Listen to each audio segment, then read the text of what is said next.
ভারতের পূর্বে রয়েছে বাংলাদেশ, যাদের রাজনৈতিক পরিস্থিতি স্থিতিশীল নয়। উত্তরে রয়েছে চীনের মতো শক্তিশালী রাষ্ট্র, যাদের ক্রমবর্ধমান সামরিক শক্তি আমেরিকা ও ইউরোপীয় ইউনিয়নের মতো দেশগুলিকে চিন্তায় ফেলে দিয়েছে। পশ্চিমে রয়েছে পাকিস্তানের মতো দেশ। সেক্ষেত্রে নিজেদের দেশের সার্বভৌম ও একতা রক্ষা করার জন্য সামরিক শক্তিতে শক্তিশালী হওয়া খুবই জরুরি হয়ে পড়ে। গ্লোবাল ফায়ার পাওয়ার ইন্ডেক্সে ভারতের র্যাঙ্ক হচ্ছে চতুর্থ। আর এই সামরিক শক্তির মূলে রয়েছে ইন্ডিয়ান ডিফেন্স বাজেট, যা সবচেয়ে গুরুত্বপূর্ণ ভূমিকা পালন করে। আজকের এই ভিডিওতে আমরা পুরো কমপ্লিট অ্যানালিসিস করব ভারতের ডিফেন্স বাজেটকে নিয়ে। তো বন্ধুরা, আজকের ভিডিওটি শুরু করা যাক। 2025-26 অর্থবর্ষের বাজেটে ভারতের প্রতিরক্ষা খাতে মোট 6,81,210 কোটি টাকা বরাদ্দ করা হয়েছে, যা গত বছরের তুলনায় 9.53% বেশি। এই উদ্বেগ প্রমাণ করে যে ভারত সশস্ত্র বাহিনীর আধুনিকরণ, প্রযুক্তিগত উন্নতি এবং আত্মনির্ভরশীল প্রতিরক্ষা ব্যবস্থার দিকে আরও এক ধাপ এগিয়ে যাচ্ছে। এখন আসুন আমরা বাজেটের বিভিন্ন মূল দিকগুলি বিশ্লেষণ করি এবং বোঝার চেষ্টা করি কিভাবে এই বাজেট ভারতের সামরিক শক্তিকে প্রভাবিত করবে।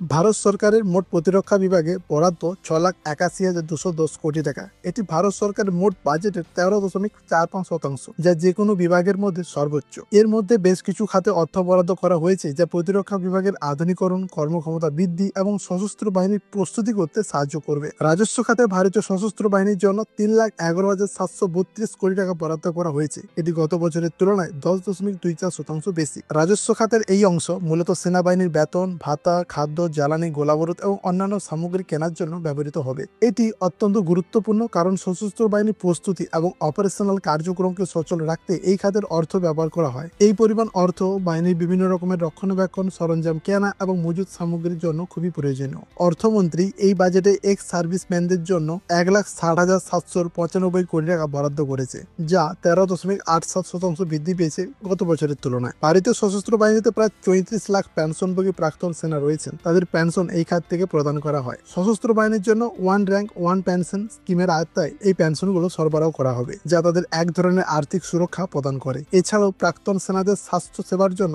8,317 কোটি টাকা বরাদ্দ করা হয়েছে, যা গত বছরের তুলনায় 19.38% বৃদ্ধি পেয়েছে। আর এই পরিমাণ অর্থ ব্যবহৃত হবে তাদের আধুনিক চিকিৎসার জন্য। 1,97,317 কোটি টাকা অ্যালোকেশন করা হয়েছে ইন্ডিয়ান আর্মি, ইন্ডিয়ান এয়ারফোর্স ও ইন্ডিয়ান নেভির সেনাদের স্যালারি দেওয়ার জন্য। প্রতিরক্ষা বাহিনীকে আধুনিকরণের জন্য 1,80,000 কোটি টাকা বরাদ্দ করা হয়েছে, যা 4.65% বেশি। আধুনিক অস্ত্র ও প্রযুক্তির অধিগ্রহণের জন্য এই অর্থ ব্যবহার করা হবে। এখানে 1,48,722 কোটি টাকা বরাদ্দ করা হয়েছে, যা মূলত সশস্ত্র বাহিনীর আধুনিকরণ এবং নতুন প্রযুক্তি, অস্ত্রশস্ত্র, বিমান, যুদ্ধজাহাজ সংগ্রহের জন্য খরচ করা হবে। 2025-26 বাজেটে সরকার আধুনিকরণের জন্য প্রয়োজনীয় সরঞ্জামের 75% দেশীয় সামগ্রী ব্যবহার করা হবে এবং বাকি 25% বরাদ্দ করা হয়েছে স্বদেশী প্রাইভেট ইন্ডাস্ট্রি থেকে নতুন প্রযুক্তি ও অস্ত্রশস্ত্র নেওয়ার জন্য।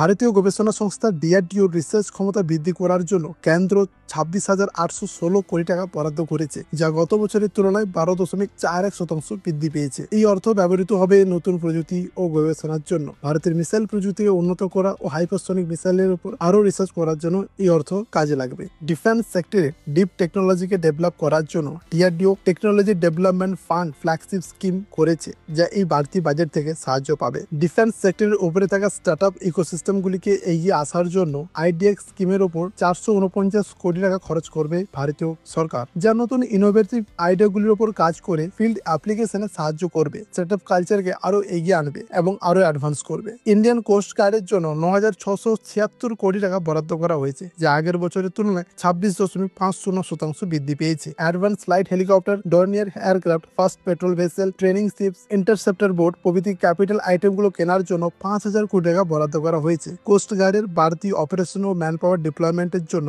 4,676 কোটি টাকা বরাদ্দ করা হয়েছে, যাতে ইন্ডিয়ান এক্সক্লুসিভ জোনে আরো কড়াকড়ি নজর রাখতে পারে। ভারতের স্থলভাগের কানেক্টিভিটিকে বৃদ্ধি করার জন্য বর্ডার রোড অর্গানাইজেশনকে 7,146 কোটি টাকা বরাদ্দ করা হয়েছে, যা গত বছরের তুলনায় 9.74% বেশি। Border road organisation already Rajasthan, Arunachal Pradesh, Jammu and Kashmir, Sikkim প্রভৃতি জায়গায় স্ট্র্যাটেজিক রোড তৈরির উপর কাজ করছে, যা সীমান্ত অঞ্চলের সাপ্লাই চেনকে আরো উন্নত করবে এবং এই সমস্ত অঞ্চলে সোশিও ইকোনমিক ডেভেলপমেন্টকেও বুস্ট আপ করবে। এই সমস্ত ডেভেলপমেন্টের ফলে এখানে অনেক কর্মসংস্থান তৈরি হবে এবং কানেক্টিভিটি বৃদ্ধি পাওয়ার জন্য এখানে ট্যুরিজমকেও অনেকটাই প্রাধান্য দেবে। ভারতের 2025-26 অর্থবর্ষের প্রতিরক্ষা বাজেটটি অত্যন্ত গুরুত্বপূর্ণ এবং এটি ভারতীয় সশস্ত্র বাহিনীর আধুনিকরণের একটি বড় পদক্ষেপ। দেশীয় প্রযুক্তি, প্রতিরক্ষা শিল্পের উন্নয়ন, উদ্ভাবন এবং আধুনিক প্রযুক্তির ব্যবহারের মাধ্যমে ভারত তার নিরাপত্তা ব্যবস্থা আরও শক্তিশালী করবে। ভারতীয় সেনাবাহিনী, নৌবাহিনী এবং বিমান বাহিনী তাদের দক্ষতা বাড়ানোর পাশাপাশি দেশের প্রতিবেশী দেশগুলোর সঙ্গে সুসম্পর্ক বজায় রাখা এবং বিশ্বের বৃহত্তম অর্থনীতি হিসেবে ভারতকে আরও আত্মনির্ভরশীল হতে সহায়ক করবে।